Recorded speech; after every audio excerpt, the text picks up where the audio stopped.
Welcome everyone to our final webinar of a three-part webinar learning series to support the implementation and scaling of 8-week courses for institutional transformation. I'm Christine Bailey, the Director of Institutional Strategy at the Texas Success Center. I'm so glad that you have joined us for this last session. We have a lot to talk about. I do want to encourage you to use the chat feature.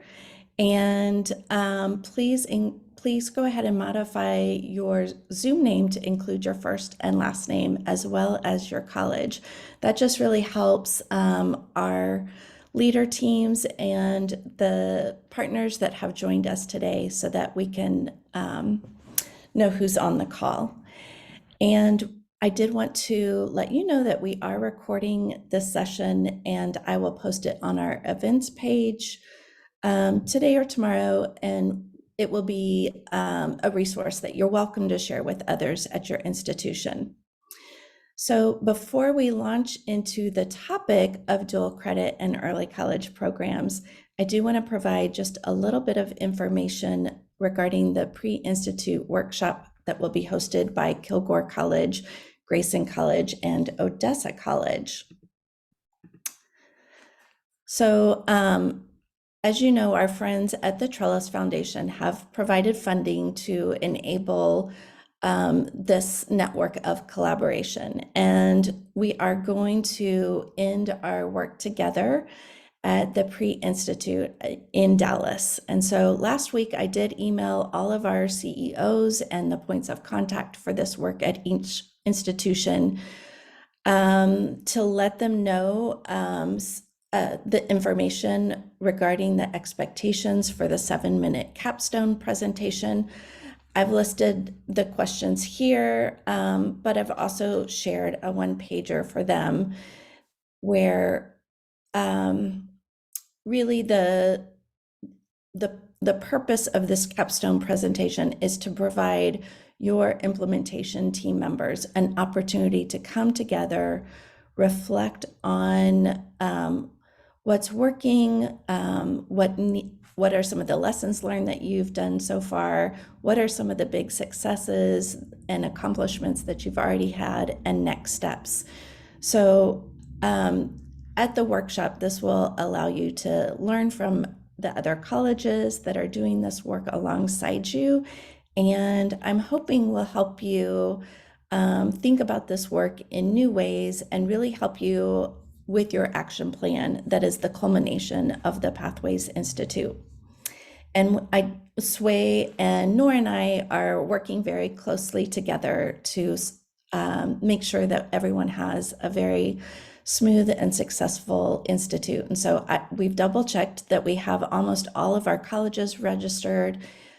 Please note that it is not required that your entire implementation team or college team join us at this workshop. I do want to make sure that you have the ability to send other delegates from your team to the workshop hosted by Amarillo College for the ability to benefit. And we also have another workshop hosted by the Charles A.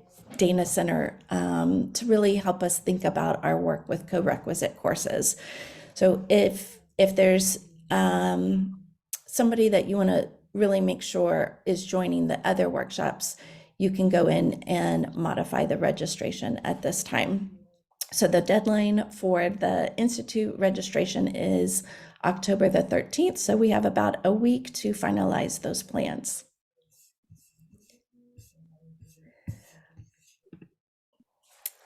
So at this time, I would like to turn over the presentation to Kim McKay, who is the Vice President for Student Services and Enrollment Management at Odessa College.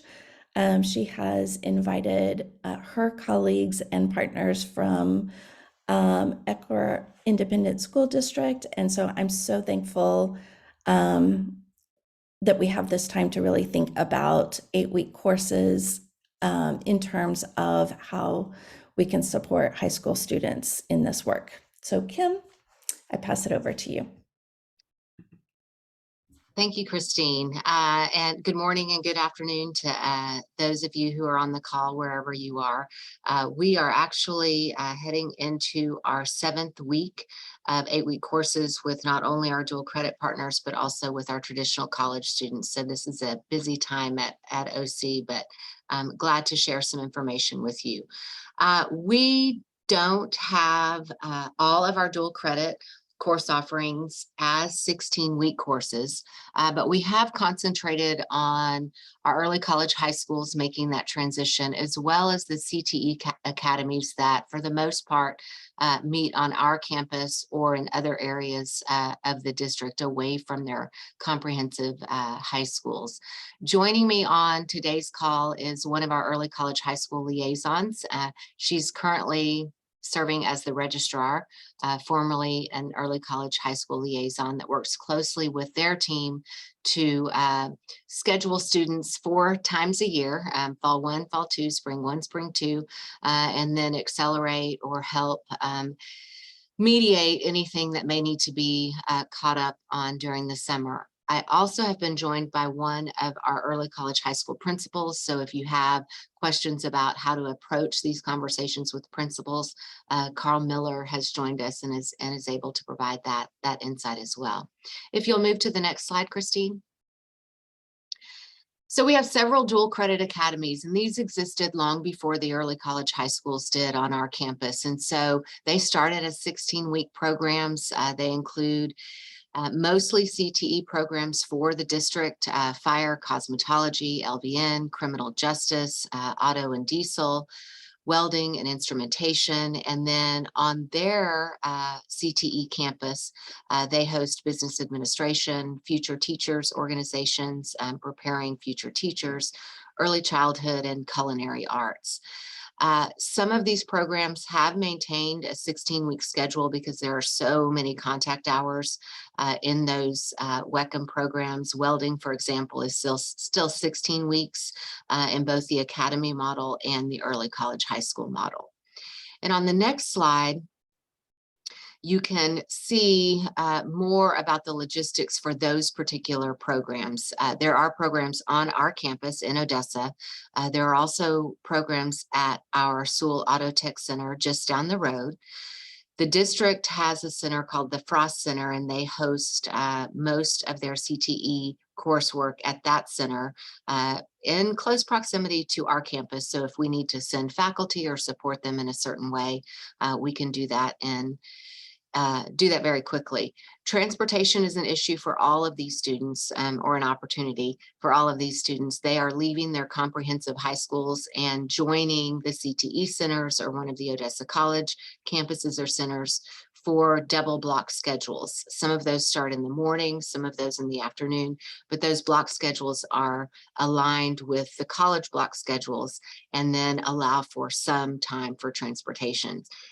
And when we talk to the high school principals about the real benefit of the academies to the high schools and to the students, is they've experienced more CCMR success than they've ever had before, because these students are earning the 9 semester credit hours to reach the CCMR benchmark, even if they're joining in their senior year, because a senior can take 6 hours in the fall semester, fall 1, fall 2, and then 6 again in the spring semester, spring 1 and spring 2.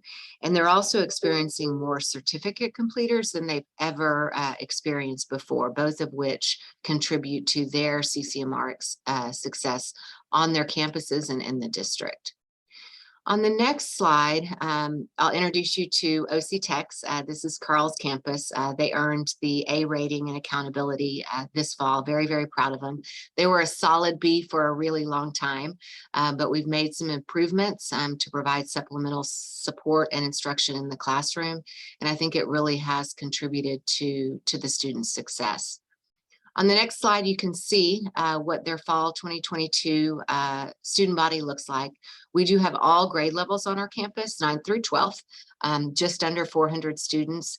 And in 2026, they welcomed the largest class that they have ever had on our campus in the early college high school. Their cap is at 135. If we go over 135, we're going to need more teachers and more space. And so we think that's the sweet spot for all of our classes in this particular early college high school. On the next slide, they started here with us in 2015. Like many of you, we started with freshmen only. They were the class of 2019, and they were involved in one of these 5 pathways. As we continued to learn more about what our students and what business and industry was wanting from the early college high school graduates, we were able to expand our programming. On the next slide, you can see we added automotive and diesel technology, criminal justice, and culinary arts. And then we'll be bringing new pathways on in the fall. We'll start with early childhood education, construction management, and paralegal. And our goal or our hope is once we open our new health sciences building, we'll be able to add LVN to their lineup. I know the district is looking forward to that opportunity for their graduates. On the next slide, these are just some notable achievements, and I share this with you, and this is where Amy and Carl may be able to contribute.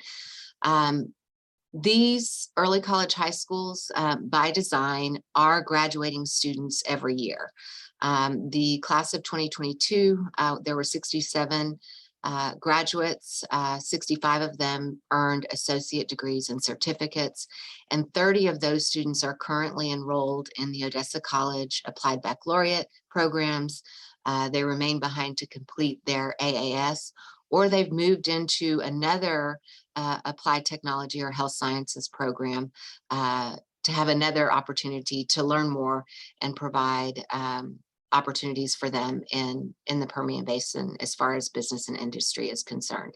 And these guys have a phenomenal attendance rate. And I don't know, Carl and Amy, if you guys want to contribute to these particular bullet points on this slides about your experience with early college high schools and the completers compared to your colleagues across the state. Well, I'm Mr. Miller here, and thanks for inviting me to this meeting. I do want you to know that it's really a pleasure to be on this campus and having Odessa College host us. The key to our success, and I believe our students' success, is communication. Communication from the college teachers to our campus, to with each other. And these kids come in as a cohort. They're coming from 6 different middle schools, and they're blending together, and they're finding out all the things we have in common. And then once that cohort kind of works through their bugs, their freshman, sophomore year, because they're 14, 15-year-old kids, you know, I mean, they're teenagers and they're trying to step it up, and it takes them a little bit, and we lose some kids. And, you know, we start with 100 or 125, and we're still graduating between 60 and 75 kids. So over 4 years, we have a tendency to lose some, and it happens. However, those kids that stick it out, their success is phenomenal. The fact that they're either hired by industry and or they go right into the college and transition to get their Bachelor of Arts or Science. That's pretty cool. As far as attendance goes, once we've kind of gotten through that first year, kids want to be here. They don't want to miss. And that's really, really nice. Are there any questions? Amy, do you have anything that you want to add as the student liaison? The one thing I can say is, as our bachelor's has grown, more and more seniors come in to see me and ask what their options are. So they have decided that since they've been successful in the AAS program, that they can stay, they can get a bachelor's, and the 8-week courses is why they feel they can, because they can take fewer classes at a time and focus on them, especially since they came out of being really full-time college and full-time high school students at the same time. Yeah. And what's interesting about the technical programs, occupational health and environmental technology in particular, is they aren't old enough to go into the industry when they graduate with an associate's degree from high school. And so giving them an opportunity to continue learning in their field is really going to make them valuable in the workforce. If you look at the next slide. Oh, I'm not sure where the animation came from. I introduce you to our Odessa Collegiate Academy. It's the traditional transfer early college high school. They too earned an A rating when the accountability ratings came out this fall. They were a solid B for a long, long time and have transitioned to an A. So we're really proud to partner with them and provide these opportunities for our students. On the next slide, we actually gained the early college high school from our university partner. That's who the district had originally partnered with to develop this early college high school, and space became a concern, and among other things. And so we were approached to pick up the early college high school in the summer of 2018. And 2 months later, we welcomed 237 students on our campus who are all participating in transfer pathways. And those pathways on the next slide. Oh, first, let's talk about their student body. They are a bit larger than the early college high school OC Techs, but not far behind. Right now, they have a class of 127, and their threshold is also 135. And on the next slide, you can see the programs that they're involved in, traditional transfer pathways. And these were pathways that were really important to the district to make sure that their students had the best opportunity to continue to find support and funding as they transition to four-year universities. On the next slide, you can see some of their notable achievements. They are graduating just as many students as the technical early college high schools. The majority of those students, or a third of those students, transfer to our local university, but they're also transferring to places like Texas Tech's Honors College. And we had a student that was accepted to the UT Freshman Research Initiative.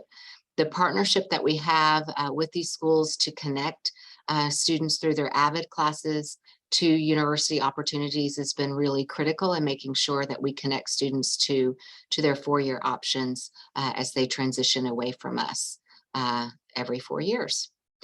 On the next slide, I wanted to share with you some of the calendar considerations that you have to work through when you're partnering with school districts as you transition to 8-week courses. The first day of school is not going to be the same, and we haven't tried to fit square pegs in round holes. We agree they get to start when they need to start, and then we start college classes when we traditionally start college classes.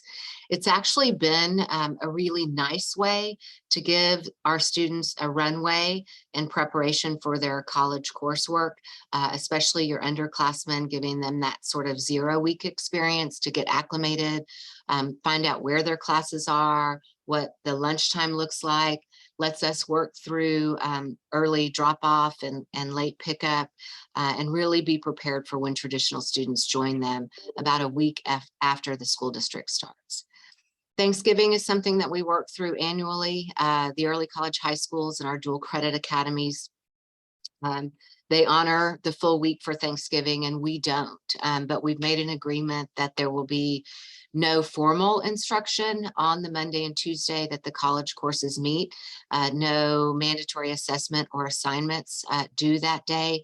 The students that are in their junior and senior year, it's not uncommon for them to go ahead and come to class anyway, but we honor the school district's Thanksgiving break.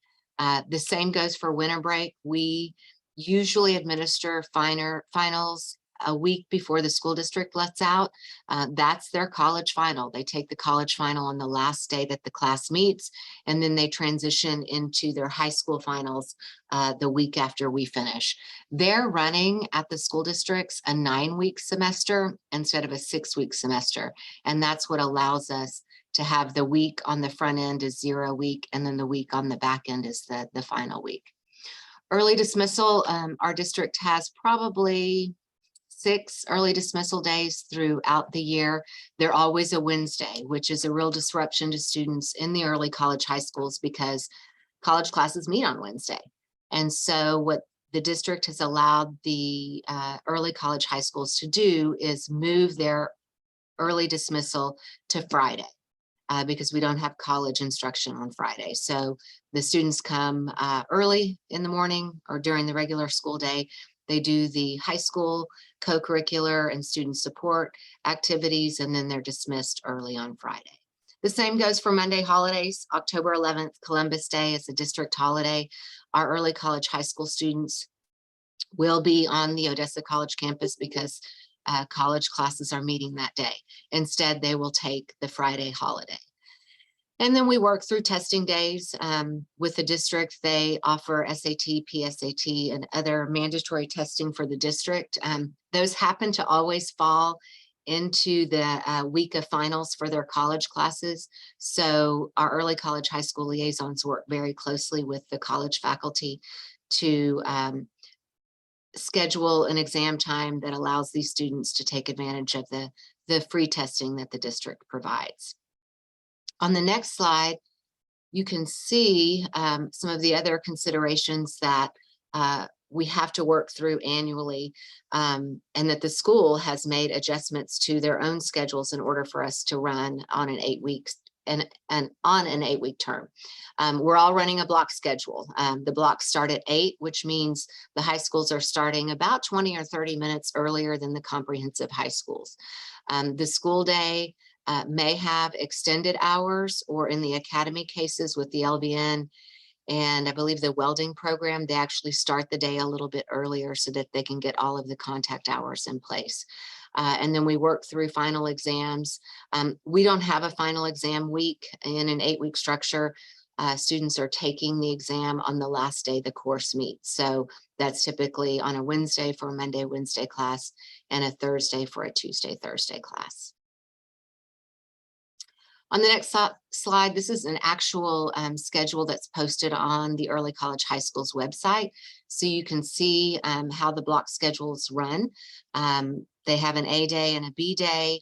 Like I mentioned, we start at 8 a.m. and we end, this high school ends at 3:40, but there are some classes that continue till 4:50.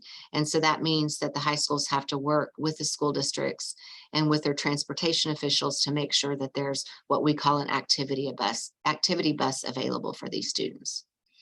On the next slide, this is just the B day, similar to the A day.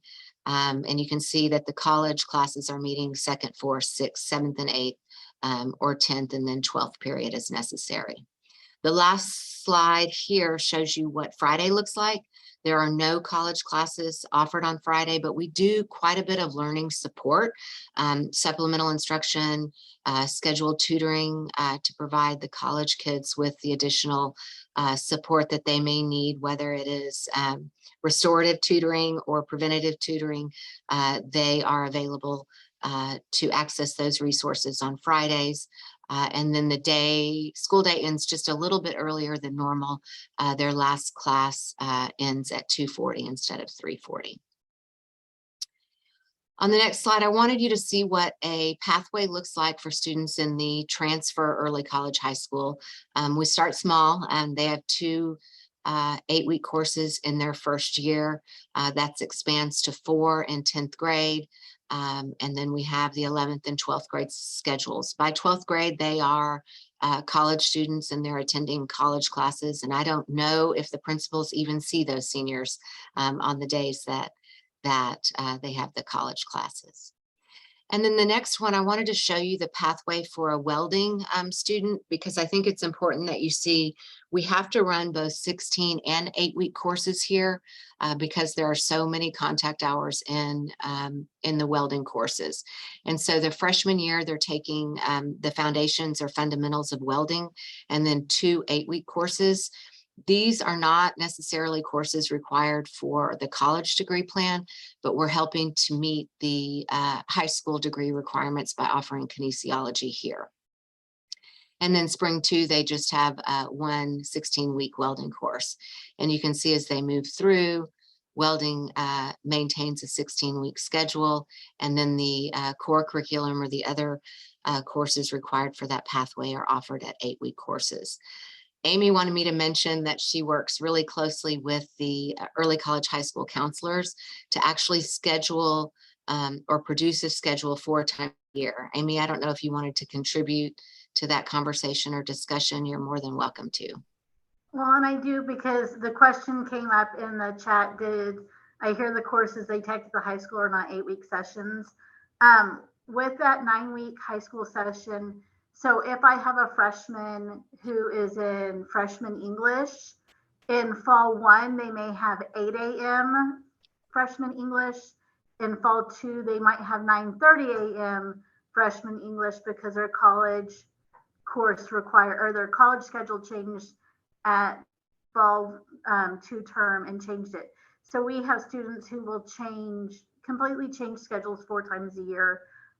We have students in programs whose fall 1 and fall 2 look identical, and it's just their college class that changes.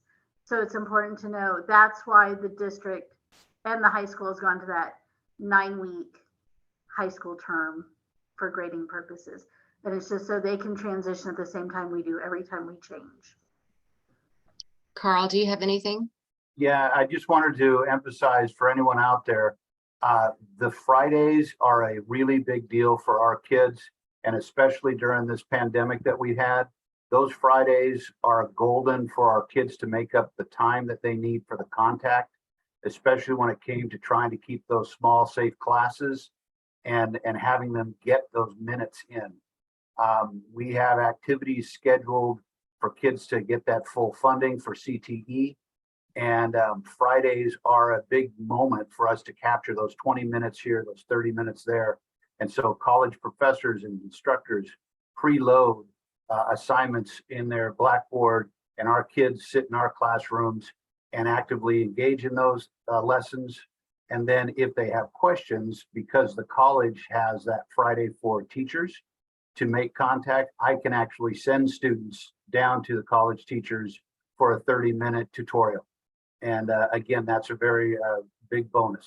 So I also noticed that Jonathan Fuentes, our Vice President of Academic Partnerships, has joined us. He leads the academy and dual credit programs on our campus outside of early college high schools. Jonathan, do you have anything to share with regards to the academies and how you schedule those students and work through the district challenges?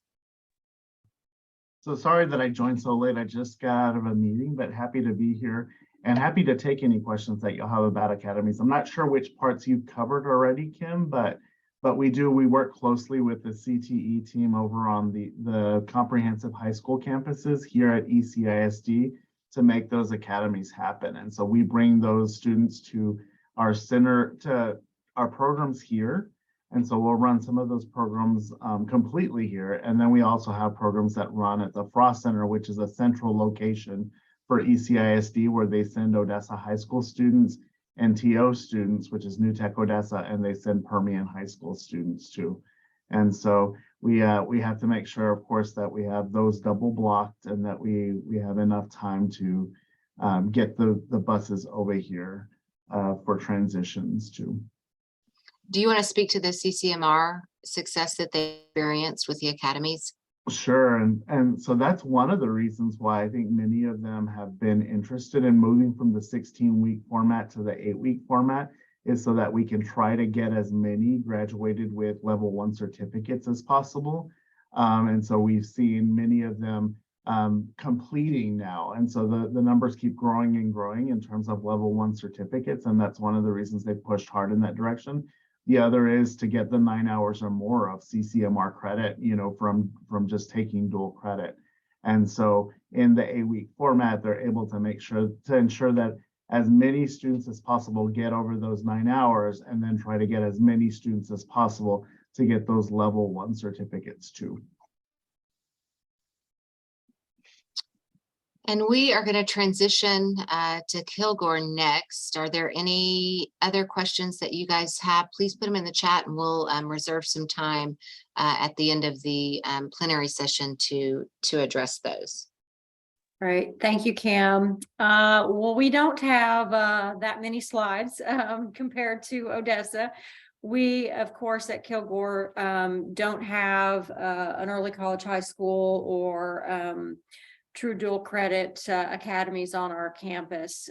So those are things that we are not currently working on. However, most of our dual credit, both transfer and CTE, we do typically at the high school itself. So, you know, we have some challenges when it comes to that. I think as Odessa alluded to, when you talk about A and B schedules and block schedules and that kind of stuff, that creates some difficulty in contact hours and some of those kinds of things. And so I have with me today our two dual credit coordinators who do the lion's share of our work and work with our high schools and get creative as they can to talk to you about a little bit of what we do, again, because we don't offer that many 8-week courses in our high schools. But again, there's some rationale for that. And again, as many of you are transitioning to more and more dual credit, you know, these things may have to change in the future. So we have Brandon Walker, who is our Associate Dean for Arts and Sciences and our dual credit coordinator for transfer courses, and Brian Casper, who's our dual credit coordinator for our workforce. So I will turn it over to both of them. Next slide. Dean Walker? Yes. So as you see, there are students that are working towards an associate's degree. We have one high school where we have some students who work towards an associate's degree. It's our largest high school that we deal with. And so in that situation, we have students there that do take advantage of our 8-week offerings, mainly online courses.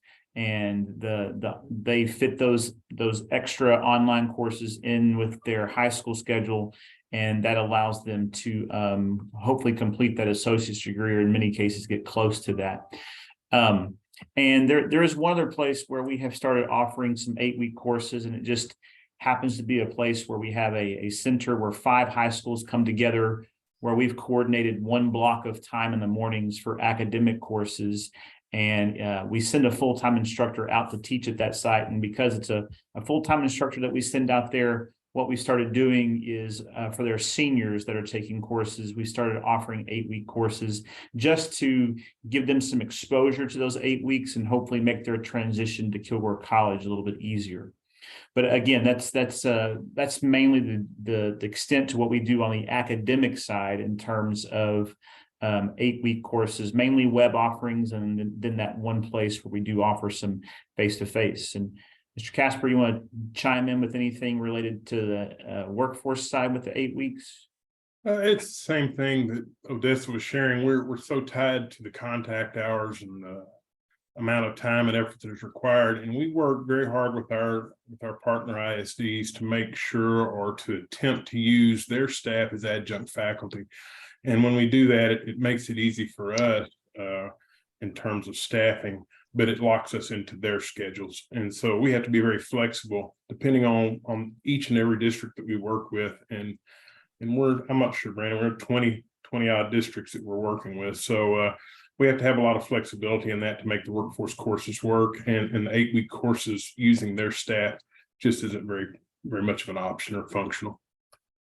I think we have one more slide.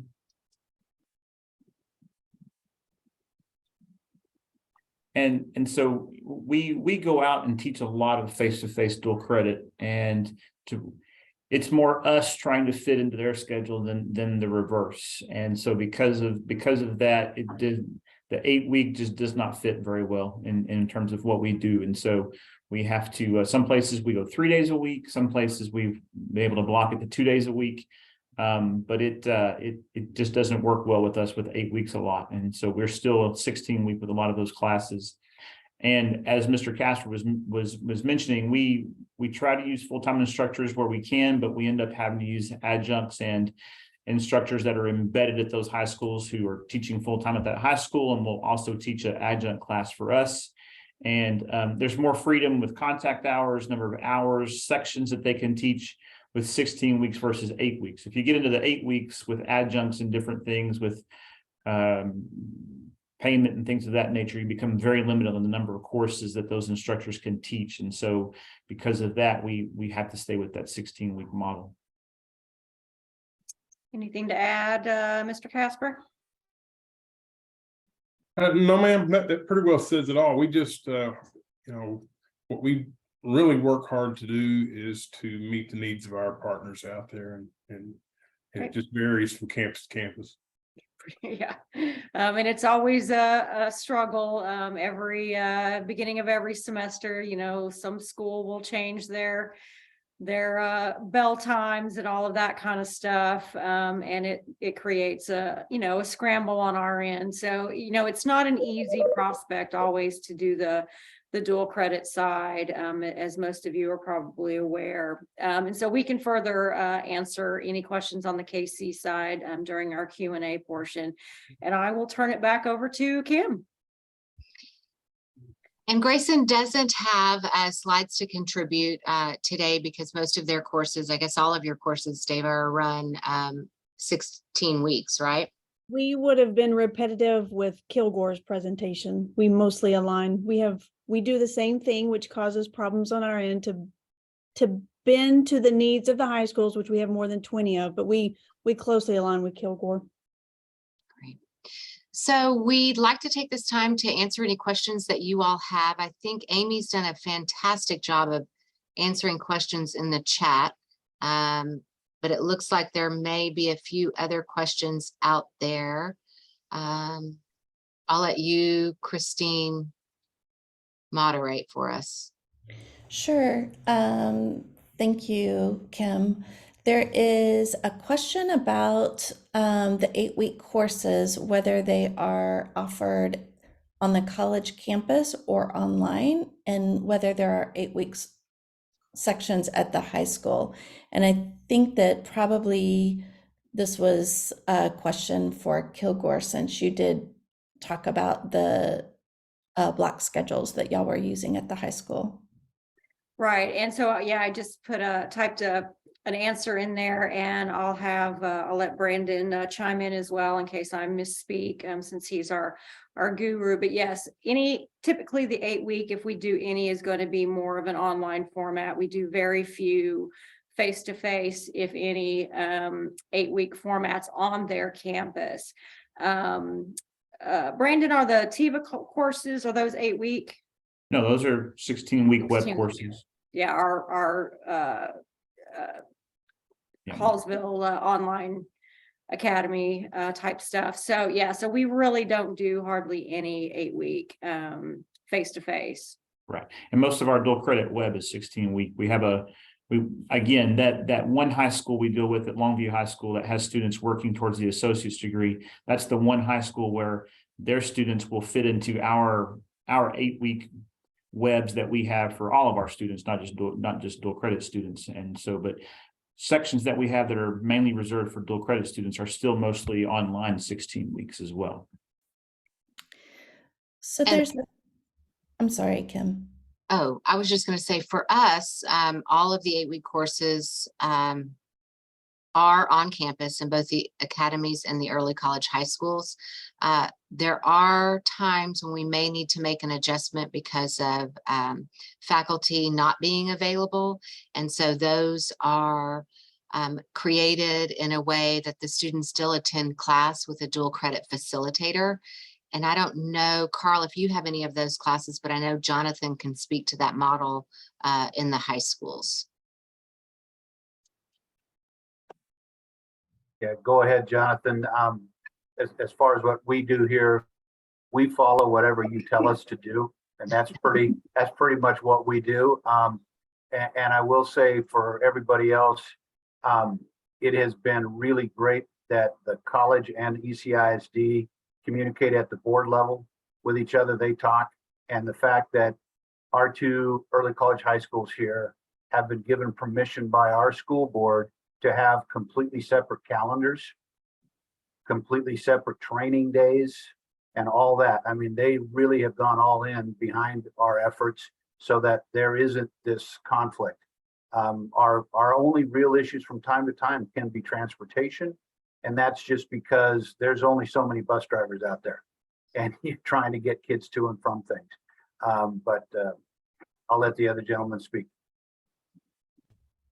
And I know that I spoke a little bit about the academies, and those academies are programs that we run face to face, but we do a lot out to our extension areas, and those communities are more rural. And so we do a lot of 16-week courses with them, but we also have 8-week. And what we're finding is that more and more of them are taking advantage of the 8-week courses. I wanted to make that point too. They're taking advantage of the 8 weeks because they see the flexibility that it creates.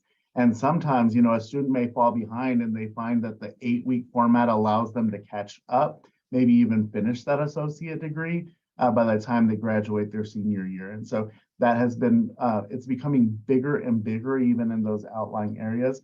And we do deliver we have face-to-face for sure in some 8-week programs, and it's in the areas of CTE in those ISDs.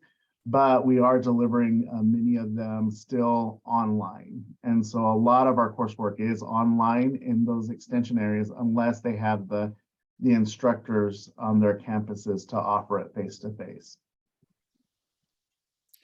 So there's another question in the chat about how do you prepare students for this rigor? What kind of events and parent information events or family nights are you offering to set the expectations for this new model? Carl? What we do here is, and the college hosts what is called the Summer Bridges. And in that Summer Bridges, we actually have a pretty intensive parent night information session with them, with all of our freshman parents.